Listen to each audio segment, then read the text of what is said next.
आजकल कोई नरक में जावे? क्यों दत्ता, आजकल कोई नरक में जावे?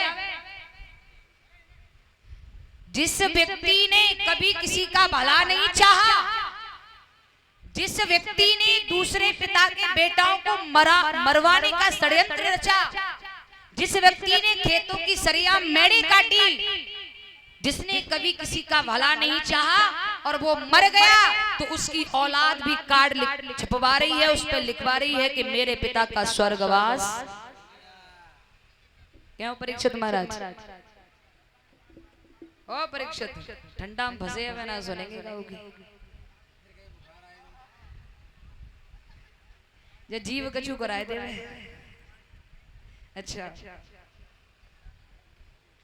जिसने कभी किसी का भला नहीं चाहा, वो व्यक्ति मर गया तो उसकी औलाद भी कार्ड छपवा रही है और लिख रही है मेरे पिता का स्वर्गवास हो गया है।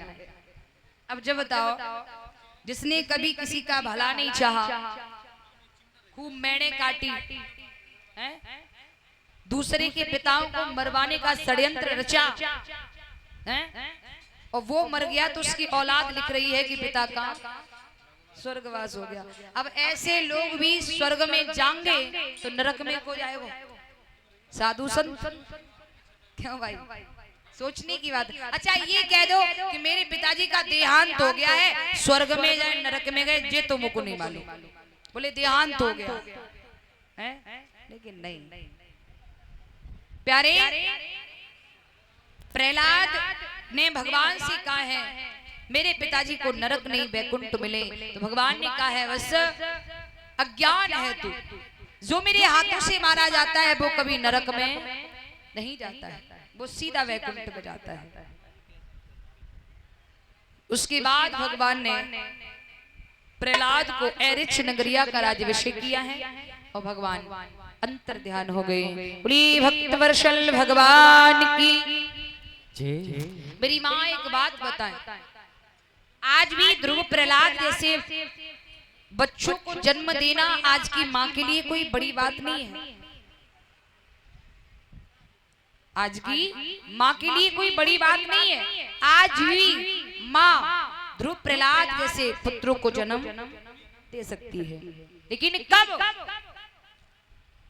जब माँ, विद्वान कहते हैं, भागवत जी रहस्य कहती हैं, गर्भवती स्त्री को 9 महीने तक आवागमन बंद रखना चाहिए, बिल्कुल बंद।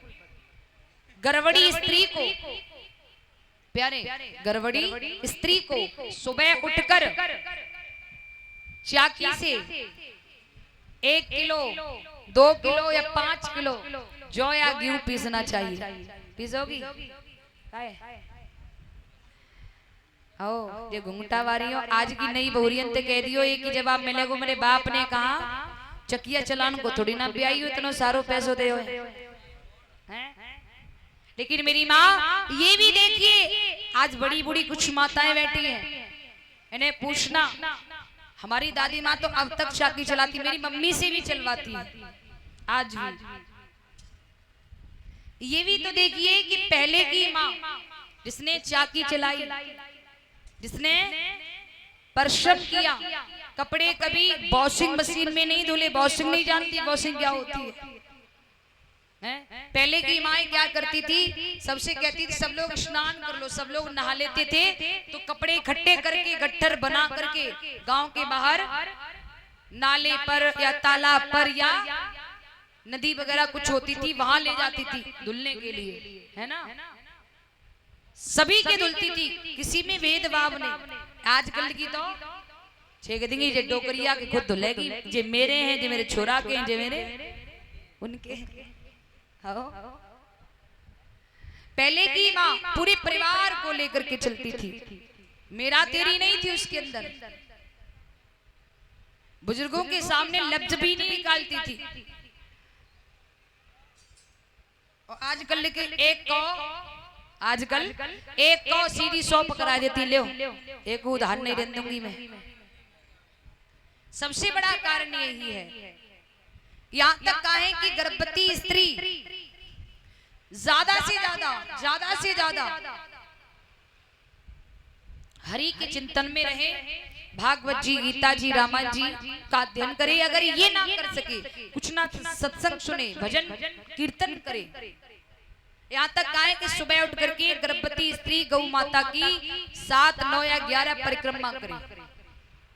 क्योंकि प्यारे, गर्भवती स्त्री स्वयं पैदल चल करके वो तीर्थ तो कर नहीं सकती है, लेकिन मेरी माँ जो स्त्री सुबह उठ करके गौ माता की परिक्रमा कर लेती है, उसके घर में उसी पल, उसी क्षण उस स्त्री को सभी तीर्थों का फल वहीं प्राप्त हो जाता है। क्योंकि मेरी माँ गौ माता के अंदर सर्व देवी देवताओं का वास होता है।